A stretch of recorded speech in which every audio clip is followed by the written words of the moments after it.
Today we are discussing about the topic universalization of elementary education. What's elementary education? Elementary education means primary education, that is first few years of formal schooling. അതായത് നമ്മളുടെ സാധാരണ first സ്റ്റേജിൽ സ്കൂളിലെ elementary education എന്ന് പറയുന്നത് primary education സിസ്റ്റത്തിനെയാണ് elementary education എന്ന് പറയുന്നത്. It covers primary education between 16 to 11 years and upper primary 11 to 14 years age group. അതായത് പ്രൈമറി എഡ്യൂക്കേഷൻ എന്ന് പറയുന്നത് 6 to 11 ഇയേഴ്സ്, അതുപോലെ തന്നെ 11 to 14 ഇയേഴ്സ് വരെയുള്ള എഡ്യൂക്കേഷൻ സിസ്റ്റത്തിനെയാണ് എലമെൻ്ററി എഡ്യൂക്കേഷൻ എന്ന് പറയുന്നത്. Universalization of elementary education means making primary education available to all children in the age of 6 to 14 in the class 1st to 8th standard. അതായത് universalisation of elementary education എന്ന് പറയുന്നത് compulsory education 6 മുതൽ 14 വയസ്സ് വരെ 6 to 14 years old ഏജിലുള്ള കുട്ടികൾക്ക് compulsory education നിർബന്ധമായി education കൊടുക്കുന്നതിനാണ് യൂണിവേഴ്സലൈസേഷൻ ഓഫ് എലമെൻ്ററി എഡ്യൂക്കേഷൻ എന്നതുകൊണ്ട് ഉദ്ദേശിക്കുന്നത്. അതായത് ഇന്ത്യൻ കോണ്ടെക്സ്റ്റ് എലമെൻ്ററി എഡ്യൂക്കേഷൻ എന്ന് പറയുന്നത് 6 to 14 ഇയേഴ്സ് ആണ്. അത് ഏത് ഒരാൾക്കും, അതായത് പുവർ പീപ്പിൾ ആയാലും അല്ലെങ്കിൽ ഏത് തരത്തിലും ഡിസ്ക്രിമിനേറ്റ് ചെയ്തു പോയ ആൾക്കാർക്കായാലും അർബൻ ആൻഡ് റൂറൽ ഏരിയയിൽ താമസിക്കുന്ന ആൾക്കാർക്കായാലും ഫീമെയിൽസ് മെയിൽസ് എന്നുള്ള ഡിഫറൻസ് ഇല്ലാതെ എല്ലാവർക്കും എഡ്യൂക്കേഷൻ കൊടുക്കുന്നതിനെയാണ് universalisation of elementary education UEE എന്ന് അറിയപ്പെടുന്നത്. അവിടെ കാസ്റ്റ്, ക്രീഡ്, റീജിയൻ, റിലീജിയൻ ഈ രീതിയിലുള്ള ഡിഫറൻസും മെയിൽ ഫീമെയിൽ ഇങ്ങനെയുള്ള യാതൊരു ഡിഫറൻസും ഇല്ലാതെ എല്ലാവരിലും കമ്പൽസറി എഡ്യൂക്കേഷൻ എത്തിച്ചു കൊടുക്കുക എന്നുള്ളതിനെയാണ് യൂണിവേഴ്സലൈസേഷൻ ഓഫ് എലമെൻ്ററി എഡ്യൂക്കേഷൻ എന്ന് പറയുന്നത്.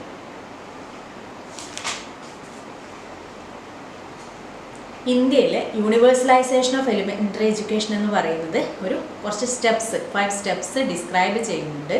അതിൽ ഫസ്റ്റ് സ്റ്റെപ്പ് എന്ന് പറയുന്നത് യൂണിവേഴ്സലൈസേഷൻ ഓഫ് പ്രൊവിഷൻ ആണ്. അതായത് യൂണിവേഴ്സലൈസേഷൻ ഓഫ് പ്രൊവിഷൻ എന്നുകൊണ്ട് ഉദ്ദേശിക്കുന്നത് സ്കൂളുകളിൽ അല്ലെങ്കിൽ നമ്മളുടെ ഇന്ത്യയിലുള്ള കുട്ടികൾക്ക് കൃത്യമായ ആവശ്യത്തിനുള്ള സ്കൂൾ ഫെസിലിറ്റി പ്രൊവൈഡ് ചെയ്യുക എന്നുള്ളതാണ്.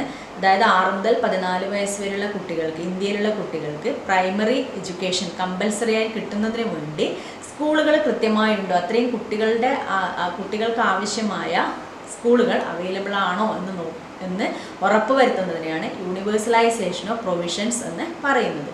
ഇതിൻ്റെ ഭാഗമായി എലമെൻ്ററി എഡ്യൂക്കേഷൻ കമ്പൽസറി ആക്കുന്നത് കുട്ടികളുടെ വീടിൽ നിന്നും 1 കിലോമീറ്റർ അറൗണ്ടായിട്ട് അല്ലെങ്കിൽ 1 കിലോമീറ്റർ ഡിസ്റ്റൻസിനുള്ളിൽ തന്നെ എഡ്യൂക്കേഷൻ നേടാനുള്ള സൗകര്യം ഉണ്ടാക്കുക എന്നതും ഇതിൻ്റെ യൂണിവേഴ്സലൈസേഷൻ ഓഫ് പ്രൊവിഷൻ്റെ ഭാഗമായിട്ട് പറയുന്നതാണ്. അപ്പോൾ എല്ലാ കുട്ടികൾക്കും എഡ്യൂക്കേഷൻ നേടുക എന്നുള്ളത് ഏറ്റവും ഈസിയായി നേടാൻ വേണ്ടി ഒരു കുട്ടിയുടെ വീട്ടിൽ നിന്നും 1 കിലോമീറ്ററിൻ്റെ ഉള്ളിൽ തന്നെ സ്കൂളുകൾ ഉണ്ടാവുക എന്നുള്ളത് ഈ ഒരു യൂണിവേഴ്സലൈസേഷൻ ഓഫ് പ്രൊവിഷൻസ്, അതായത് കുട്ടികൾക്ക് സ്കൂളിൽ പോകാനുള്ള പ്രൊവിഷൻ ഉണ്ടാക്കി കൊടുക്കുക എന്നതാണ് ഒന്നാമത്തെ സ്റ്റെപ്പിൽ യൂണിവേഴ്സലൈസേഷൻ ഓഫ് പ്രൊവിഷൻ എന്ന് പറയുന്ന സ്റ്റെപ്പിൽ പറയുന്നത്.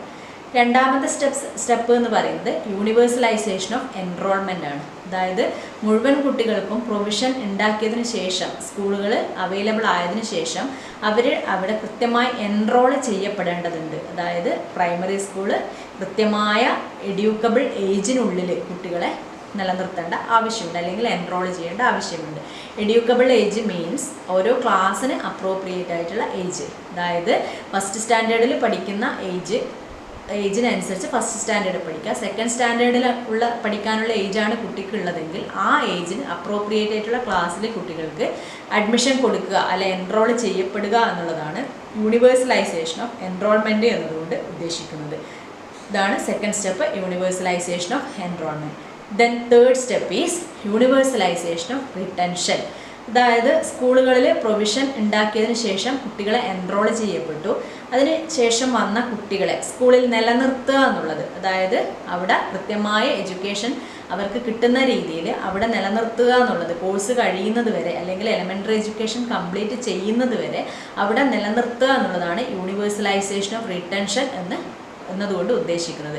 ഒരു കുട്ടി സ്കൂളിൽ ജോയിൻ ചെയ്ത് കഴിഞ്ഞാൽ ആ കുട്ടി എലമെൻ്ററി എഡ്യൂക്കേഷൻ കംപ്ലീറ്റ് ചെയ്യുന്നത് വരെ ആ സ്കൂളിൽ തന്നെ നിലനിർത്തുക എന്നതാണ് യൂണിവേഴ്സലൈസേഷൻ ഓഫ് റിട്ടൻഷൻ എന്ന് പറയുന്നത്. അതായത് കോഴ്സ് കംപ്ലീറ്റ് ചെയ്യുന്നത് വരെ അല്ലെങ്കിൽ എലമെൻ്ററി എഡ്യൂക്കേഷൻ കംപ്ലീറ്റ് ചെയ്യുന്നത് വരെ സെയിം സ്കൂളിൽ തന്നെ നിലനിർത്തുക. ഇതാണ് യൂണിവേഴ്സലൈസേഷൻ ഓഫ് റിട്ടൻഷൻ എന്ന് പറയുന്നത്. Then next step is universalisation of participation.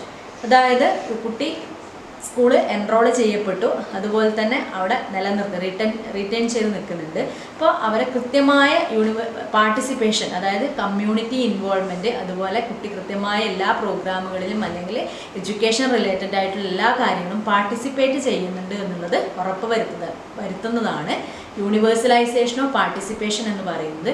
അതുപോലെ തന്നെ കമ്മ്യൂണിറ്റീൻ്റെ ഇൻവോൾവ്മെൻറ്റ്, കമ്മ്യൂണിറ്റീൻ്റെ ഫുൾ സപ്പോർട്ട് ഒരു കുട്ടിക്കുണ്ടെങ്കിൽ മാത്രമേ എലമെൻ്ററി എഡ്യൂക്കേഷൻ കംപ്ലീറ്റ് ചെയ്യാൻ സാധിക്കുകയുള്ളൂ.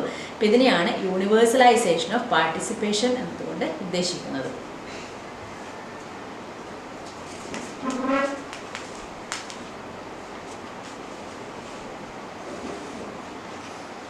The next one, last step, universalization of achievement.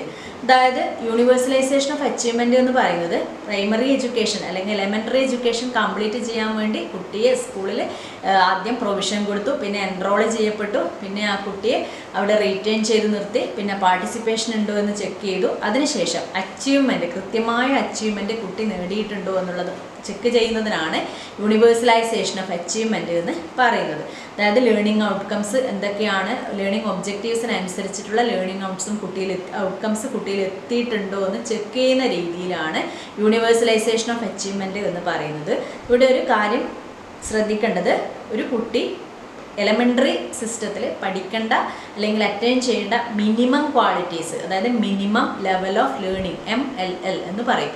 ഒരു കുട്ടി എലമെൻ്ററി എഡ്യൂക്കേഷനിൽ എത്ര ഔട്ട്കംസ് ആണോ അല്ലെങ്കിൽ എത്ര ലേണിംഗ് ഒബ്ജക്റ്റീവ്സ് ആണോ അച്ചീവ് ചെയ്യേണ്ടത്, അതിനനുസരിച്ച് അച്ചീവ് ചെയ്തിട്ടുണ്ടോ എന്ന് ചെക്ക് ചെയ്യുന്നതിനാണ് മിനിമം ലെവൽ ഓഫ് ലേണിംഗ് എന്ന് പറയുന്നത്. അപ്പോൾ ഒരു കുട്ടി സ്കൂളിൽ അഡ്മിഷൻ എടുത്തതിന് ശേഷം ആ കുട്ടി അക്വയർ ചെയ്യേണ്ട minimum level of learning acquire ചെയ്തതിന് ശേഷമാണ് ആ സ്കൂളിൽ നിന്ന് പുറത്തേക്ക് പോകേണ്ടത്.